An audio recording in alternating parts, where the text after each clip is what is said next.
প্রিয় ক্ষুদ্র ভ্রাতা ও ভগিনীগণ, এইবার থামেন। যা হওয়ার হয়েছে।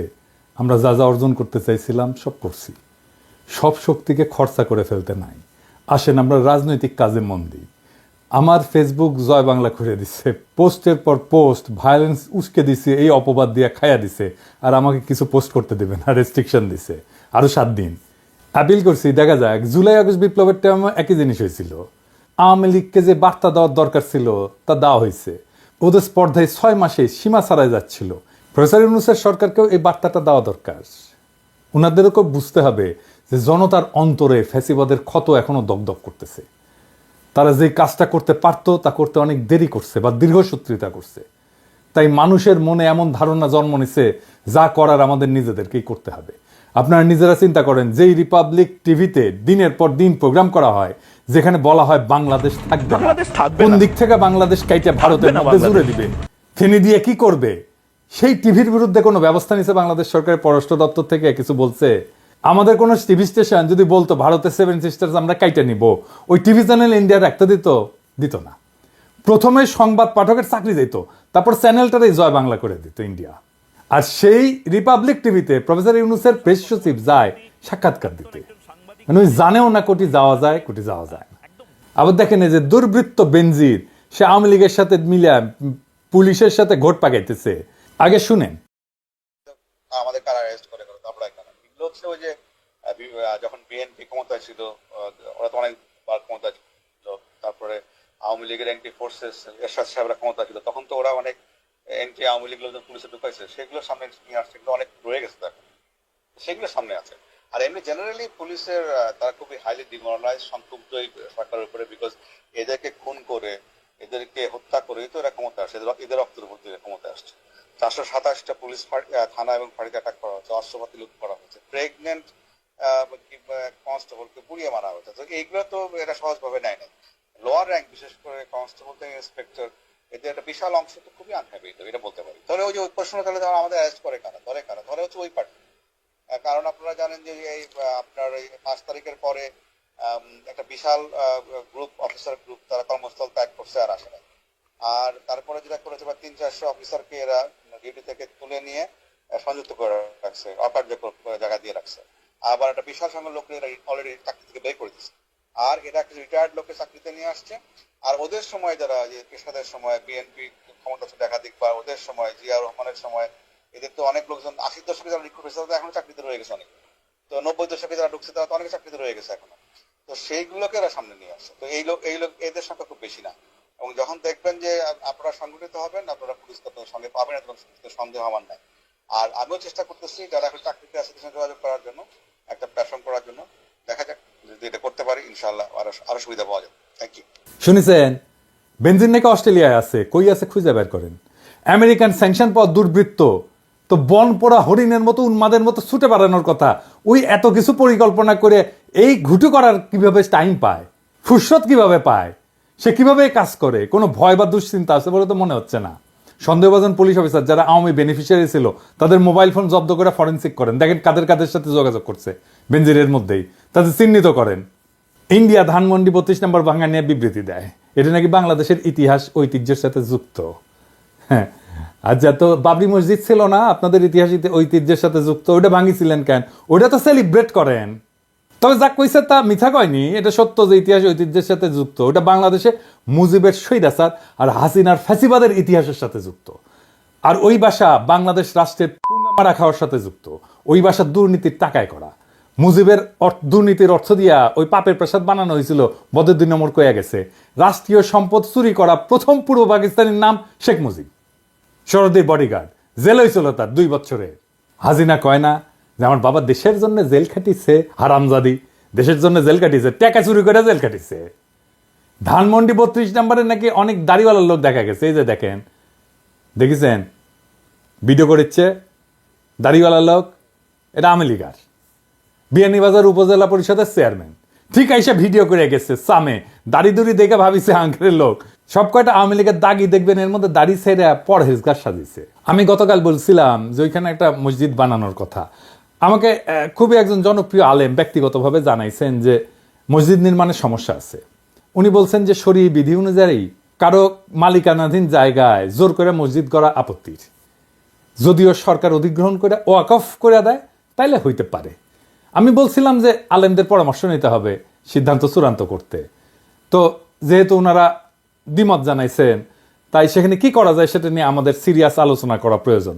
এই জায়গায় এমন কিছু করা যাবে না যা কেউ ভাঙতে পারবে, বা এমন কোনো অবস্থা রাখা যাবে না যে এইখানে 32 নম্বরের বাড়ি পুনর্নির্মিত হইতে পারে। আসেন আমরা ভাবতে থাকি। তবে 32 নম্বর নিয়ে একটা বিজনেস আইডিয়া দিই। জুলাই ফাউন্ডেশন ধানমন্ডি 32 নম্বরের সব ইট আর আবর্জনার মালিকানা নিতে পারে। এর প্রত্যেকটা খণ্ড আলাদা করে ছোট ছোট প্যাকেট করে বিক্রি করতে পারে, স্মারক হিসেবে কিনবে সবাই। কিছু স্মারকে জনপ্রিয় ফ্যাসি বিরোধী অ্যাক্টিভিস্টের সিগনেচার থাকবে, যেমন ধরেন মাহমুদুর রহমান, ইলিয়াস, আসিফ, নাহিদ, মাহফুজ, হাসনাত, সার্জিস ইত্যাদি, আরো অনেক নাম যুক্ত করতে পারেন।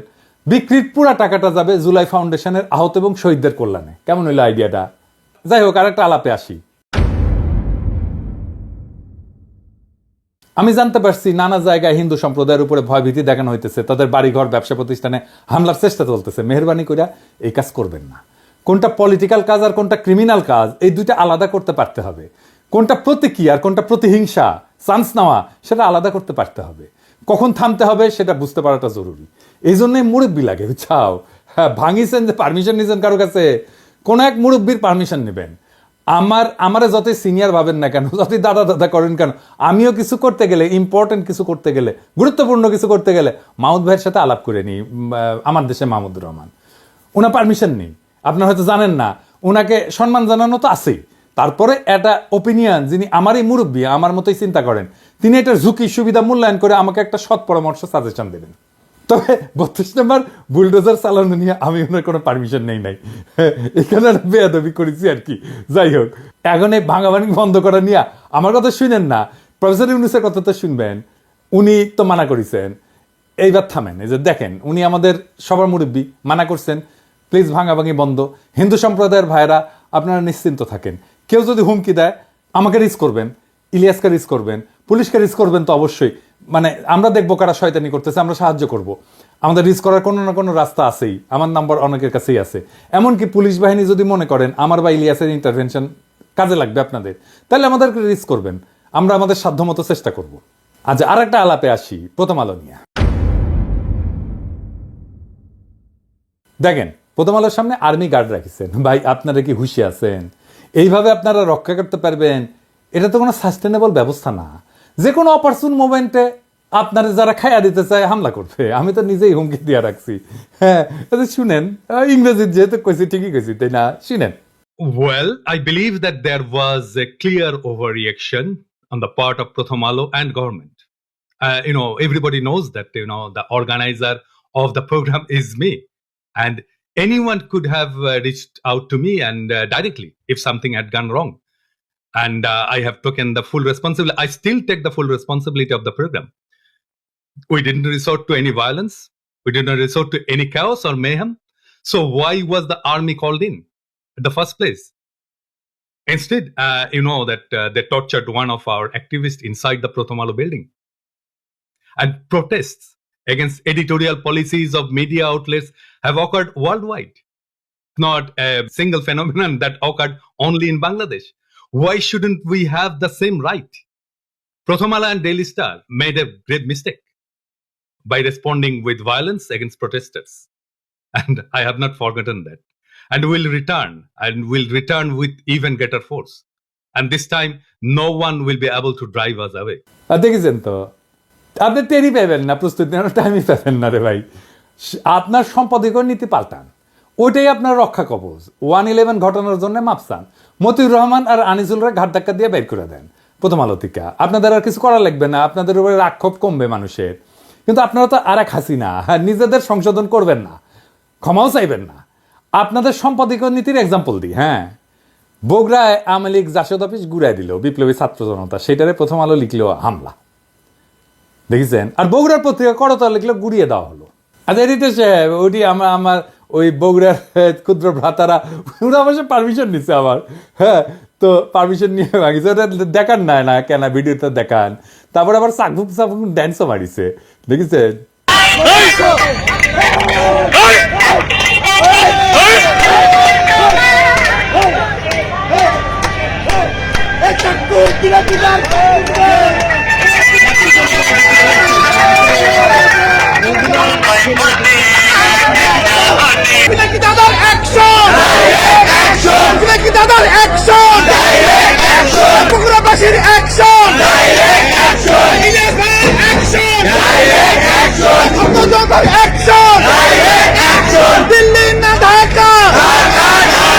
তো আমার কয় দাদা ওই আওয়ামী লীগ অফিসের পাশে তো আপনার ছাত্র ইউনিয়নের অফিস আছে, কমিউনিস্ট পার্টির অফিস আছে, ওটা কি করবো, ওটাও তো ভাঙা পড়বি।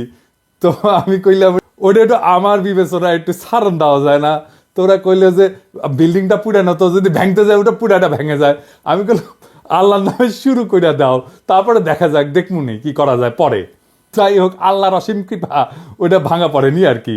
ভাঙা পড়লে না খারাপ লাগলো নি, ওটি তো আমার রাজনীতির সূত্রপাত। তাই যাই হোক, আর একটা জিনিস দেখেন, এই প্রথম আলো প্রসঙ্গে এই দুনিয়ার সব আন্তর্জাতিক মিডিয়া লিখলো প্রোটেস্টার্স, যত নাম করা পত্রিকা, আর মব লিখলো কে? ইন্ডিয়ান পত্রিকা, এনডিটিভি, দ্য হিন্দু, আর কে লিখলো ডয়েচে ভেলে। আবার ডয়েচে ভেলের রিপোর্ট যে লিখেছে সেও ইন্ডিয়ান। এটা সব দেখান না, লিঙ্কডিনের প্রোফাইল দেখান, ওই ইন্ডিয়ান, দিল্লির মাইয়া। তাই তারা জার্নালিজম করতেছে না, করতেছে ইন্ডিয়ান ন্যারেটিভ তৈরি করতেছে। এমনকি দিল্লি স্টারও মব লিখে, দেখেছেন? আপনাদের ল্যাঙ্গুয়েজ কেমনে অ্যালাইন্ড হয়, একই রকম হয়, বরাবর হয়ে যায় ইন্ডিয়ার ভাষার বাক্য ব্যবহারে। এটা তো একটা ব্যাখ্যা থাকতে হবে, তাই না? প্রথম আলো দেখেন, যখন ভারতে থাকা বাংলাদেশি সম্পর্কে লিখে তখন লিখে অবৈধ বাংলাদেশি, দেখেছেন? আর ভারতের অবৈধ নাগরিক যাদের আমেরিকা পাঁচাত লাথি দিয়ে পায়ে শিকল পরে পাঠিয়ে দিছে, তারা হয় নথিপত্রবিহীন ভারতীয়। কি সম্মান, দেখেছেন? এই যে বাংলাদেশ ঘৃণা, তারা এটা করতে পাইছে ইন্ডিয়ান প্রভুর কাছে। এই ফাজলামে অব্যাহত রাখবেন, আপনাদের কেউ বাঁচাইতে পারবে না। আজ হোক কাল হোক আপনাদের অবস্থা ধানমন্ডি 35 নম্বরের মতোই হবে, শুনতে যতই খারাপ লাগুক। এটা কোনো হুমকি না, এটা ভবিষ্যৎবাণী। দেখলাম অনেক সুশীলদের আহাজারি। আপনাদের একটা কথা বলি, হ্যাঁ বুঝছা, ওই বাড়ি বানায় দেওয়া সম্ভব, কিন্তু ওই বাড়িটার সাথে যত মৃত্যু যুক্ত আছে, যত কান্না হাহাকার, যত রক্তপাত যুক্ত আছে, ওই বাড়ি থেকে যত হত্যাকাণ্ড চালানো হয়েছে, সেই জীবন ফিরাই দিতে পারবে?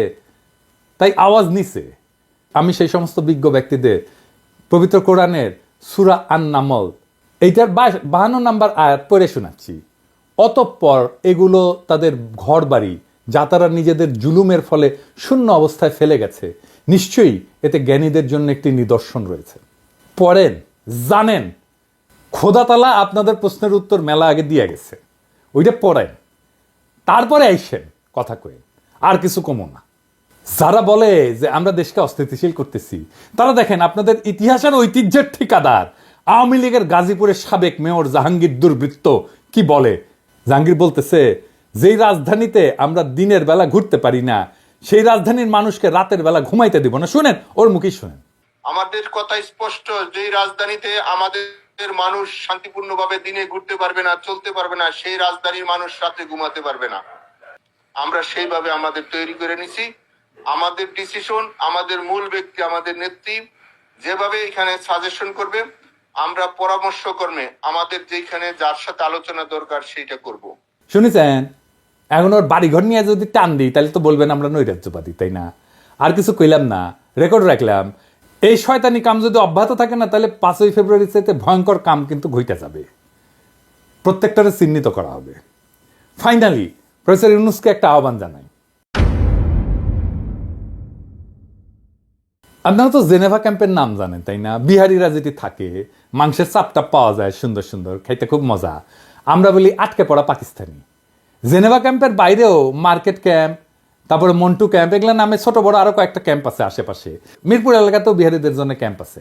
এগুলো অমানবিক বসবাসের অনুপযুক্ত ক্যাম্পে মানবেতর জীবনযাপন করে বিহারিরা। বিহারিদের ঠিক যেভাবে গেট্টোর মধ্যে আটকায় রাখছে, সেটা থেকে বাইর করতে হবে দ্রুত। আবার গেট্টো কি জানেন না? আচ্ছা শুনেন, গেট্টো কি গুরুত্বপূর্ণ জিনিস, এটা শুনে রাখা দরকার। গেটো বলতে সাধারণত এমন একটা অঞ্চল বা পাড়া বোঝায় যেখানে নির্দিষ্ট কোনো জাতি বা সম্প্রদায় বা সামাজিক গোষ্ঠী বাধ্যতামূলকভাবে সামাজিক অর্থনৈতিক কারণে একত্রে অবস্থান করে। এবং ঐতিহাসিকভাবে গেটো শব্দটা মূলত ইউরোপে ইহুদি সম্প্রদায়ের আবাসস্থলের জন্য ব্যবহার করা হতো। এই শব্দটার উৎপত্তি হচ্ছে 16 শতকে ভেনিস, ইতালি। ওইখানে একটা ইহুদি সম্প্রদায় ছিল এবং শহরের অন্যান্য অংশ থেকে বিচ্ছিন্ন থেকে একটা এলাকায় বাস করতে বাধ্য করা হতো। ওই এলাকাটা ছিল লোহার কারখানা আর কি, ফাউন্ড্রি বলা হয়। ফাউন্ড্রির ইতালিয়ান নাম হইতেছে গেটো। তো এই গেটো থেকেই এই শব্দটার প্রচলন। ভেনিসের পরে রোম, ফ্লোরেন্স, অন্যান্য ইতালিয়ার শহরেও বা ইউরোপের নানা স্থানে ইহুদিদের গেটোতে রাখার রীতি ছড়ায় পড়ে। দ্বিতীয় বিশ্বযুদ্ধের সময় নাজি জার্মানির আমলে ইহুদিদেরকে ইউরোপের বিভিন্ন শহর থেকে জোরপূর্বক গেটোতে রাখা হইতো। এসব গেটো ছিল অতি ঘনবসতিপূর্ণ, নিদারুণ দারিদ্র এবং নির্যাতনের কেন্দ্র। তো আমরা কি এইরকম একটা ঘেটো বাংলাদেশে রাখবো, একটা না অনেকগুলো ঘেটও আমরা বাংলাদেশে রাখিছি বিহারি ক্যাম্পের নামে। ঢাকা শহরে ওই বাংলাদেশি ঘেটোতে থাকা বিহারিদের সবাইকে বাংলাদেশি পাসপোর্ট দিতে হবে, ভোটার তালিকায় তালিকাভুক্ত করতে হবে। 55 বছর হয়ে গেছে, ওদের এখনো ভোটাধিকার নাই। যে বিহারি ছেলেটা মুক্তিযুদ্ধের পরে জন্মাইছে সেও এখন প্রৌঢ় হয়ে গেছে, ক্যাম্পের ভিতরে অত্যন্ত মানবেতর জীবনযাপন করে। নতুন ভোটার তালিকা করা শুরু হয়েছে, নির্বাচন কমিশন করতেছে, ওদেরকে ভোটার বানাইতে হবে এখনই সময়। অবাঙালি বিহারি মুসলমানদের সবাইকে বাংলাদেশের নাগরিকত্ব দিয়ে যেখানে ইচ্ছা ব্যবসা চাকরি বাড়ি করার পূর্ণ আইনগত স্বাধীনতা দিতে হবে এবং এটা বাস্তবায়ন নির্বাচনের আগেই করতে হবে। মুজিবের ফ্যাসিজমের এর চেয়ে বড় উদাহরণ আছে কি? রাতারাতি সে দেশের একটা বড় জনগোষ্ঠীর নাগরিকত্ব কেড়ে নিয়ে তাদের বাড়িঘর বাজেয়াপ্ত করিয়া সবাইকে ঘেটর মধ্যে জড়ো করলো ইহুদিদের মতো। অথচ এরা পাকিস্তান আমলে সবাই চাকরি বাকরি ব্যবসা বাড়ি পরিবার সব ছিল, সম্ভ্রান্ত জীবন ছিল। পাকিস্তান সরকার যদি 47-এ পরে যে সমস্ত হিন্দু পাকিস্তানে থেকে গেছিল তাদেরকে স্ট্যান্ডার্ড ইন্ডিয়ান আখ্যা দিয়া সবার নাগরিকত্ব বাড়ি সম্পত্তি কেড়ে নিত, কিরকম ভয়ঙ্কর পৈশাচিক একটা ব্যাপার হয়তো কল্পনা করেন। মুজিব এক্স্যাক্টলি সেম কাজটা করছে। বাংলাদেশে 47টা জাতিগোষ্ঠী ভাষাভাষী আছে। আমরা বাংলাদেশে বসবাসকারী বিহারি জনগোষ্ঠীকে বাংলাদেশের জাতিগোষ্ঠীর সেই মুকুটে ধারণ করতে চাই। যুগ যুগের বঞ্চনা আর আমাদের পূর্বপুরুষের প্রতিহিংসার রাজনীতির আমরা অবসান চাই। প্রফেসর ইউনূসের সরকারে আছেন একজন বিশ্বনন্দিত মানবাধিকার কর্মী, আমাদের সকলের প্রিয় আদিলুর রহমান শুভ্র ভাই। আমি আশা করব শুভ্র ভাই উনার মন্ত্রণালয়ের কাজের বাইরে এই কাজটাকে নিজের মানবিক কাজের এজেন্ডায় ঢোকাবেন। অনলাইন কমিউনিটির সকলের এই কাজে পূর্ণ সমর্থন থাকবে। আমি আশা করব বাংলাদেশের রাজনৈতিক দলগুলো এই দাবিকে সমর্থন করবেন। বিহারিদের ঘেটোতে রেখা আমরা ইনসাফের বাংলাদেশ গড়তে পারবো না।